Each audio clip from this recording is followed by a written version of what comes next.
for watching. I'm Margot Kinberg, and this is In the Spotlight, a closer look at a crime novel. The world of crime fiction is saddened by the passing of Australian author Kerry Greenwood. She had many fans all over the world, and her loss is felt deeply. Condolences to her friends and family. In her memory, I thought it might be interesting to take a look at one of her books. This book isn't part of her Franny Fisher series, which a lot of people are familiar with. This is the first book in her Corinna Chapman series. So, in her honor, let's turn the spotlight on Earthly Delights. Melbourne native Corinna Chapman has recently left both the world of accounting and her former husband James. Now she's following her passion for baking and opened a shop called Earthly Delights.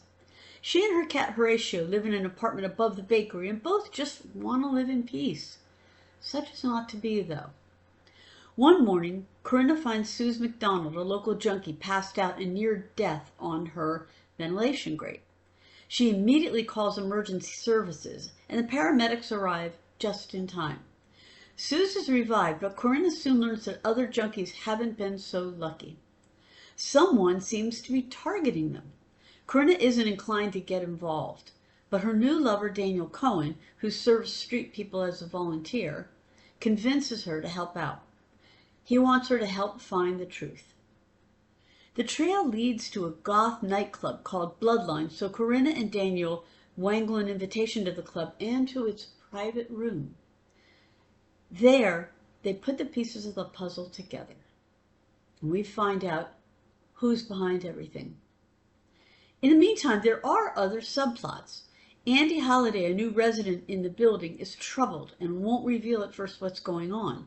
But Corinna soon learns that his daughter Sherry left home. He's worried about her and misses her and wants to repair their relationship. That subplot is woven through the story as Corinna follows up on leads. And then there's Jason Wallace, a tough street kid who shows up at the bakery looking for work. As the story goes on, we see how his story is related to the mystery, and we see how, in a way, all of the plot lines are interwoven. So, what are the elements in this novel? What holds it together and gives it its form? Corinna lives and has her bakery in a Roman-style building called Insula, and the other residents all play roles in the story. They all have their quirks and even eccentricities, but they have solid bonds with each other and with Corinna. There are Gossamer Judge and Kylie Manners, who work in the bakery. They want to be soap opera stars, so they go to as many auditions and so on as they can. There's Professor Dionysus Monk, an expert in the classics, who often has solid advice for Corinna. There's also a Wiccan named Merrow, who has her own shop in the building. She turns out to be very helpful, as does Pat, who goes by the name of Mistress Dread. Her shop specialty is leather garments of all kinds. And there's Nerds Inc., a group of 3 young computer experts who are addicted to gaming and can repair any computer, any problem. These characters are a very important element in the story. They all know each other, help each other, and look after each other. You might call them a found family. They are unusual, even a bit strange, but underneath it all, they're a solid group of people who are friends with Corinna and who support her and whom she supports. The Melbourne setting is another important element in the story. In speech, local culture, and every other way, it's clear that this is Australia.